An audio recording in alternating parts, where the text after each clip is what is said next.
যে বাজেট পেশ করা হয়েছে এটি আকারে বড় হলেও এটি অপরিকল্পিত, অস্বচ্ছ এবং অবাস্তবায়নযোগ্য।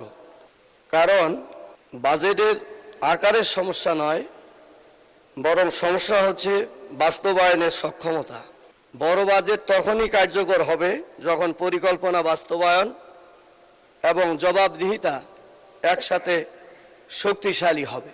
সেই দিক থেকে আমরা এবারের বাজেটে যে লক্ষ্যমাত্রা নির্ধারণ করা হয়েছে একটা বিরাট অঙ্কের, সেই দৃষ্টিকোণ থেকে অর্থ সংস্থানের ক্ষেত্রে সবচেয়ে বড় বাধা হলো একটা হলো যে কর রাজস্ব আদায়ের ব্যাপারে যে লক্ষ্যমাত্রা ধরা হয়েছে।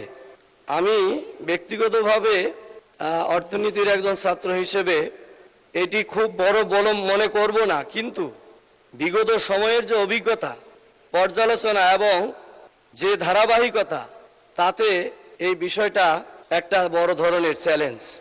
সবচেয়ে বড় চ্যালেঞ্জ হলো যে ঘাটতি বাজেটের বিষয়টা, যেটা ঋণের উপর নির্ভরশীল, এবং এই ঋণটা আমাদের দেশের আভ্যন্তরীণ এবং বৈদেশিক ঋণ যদি না পাওয়া যায় তাহলে আমাদের যে অর্থনৈতিক প্রতিষ্ঠানগুলো রয়েছে সবগুলোর উপর এর প্রভাব পড়বে, এবং সাধারণ মানুষের যে আমানত ব্যাংকগুলোতে রক্ষিত রয়েছে এটি সরকারের ঋণের খাতায় চলে যাবে।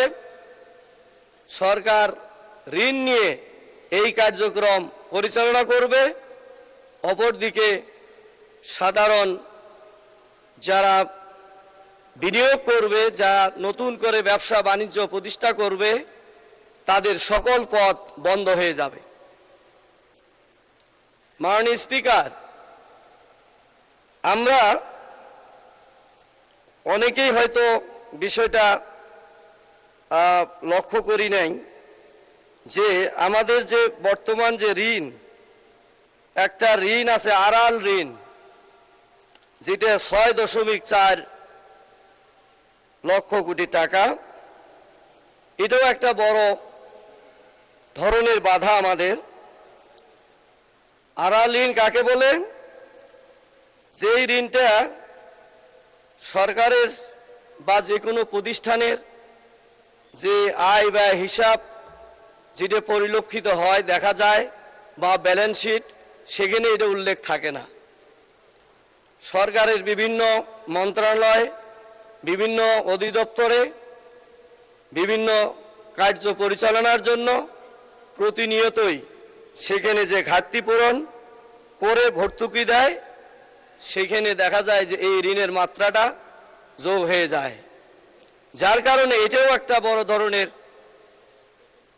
ঋণ, যে ঋণের বোঝা আমাদের পূরণ করা বড়ই কঠিন।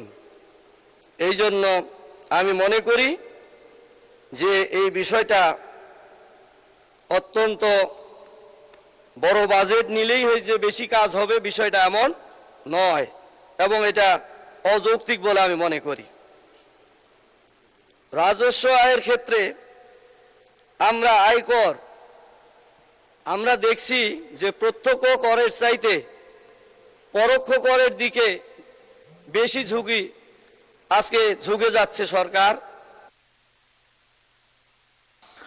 মাননীয় সদস্য, আপনাকে ধন্যবাদ। 2 মিনিট একটু, আচ্ছা 2 মিনিট একটু দিলাম।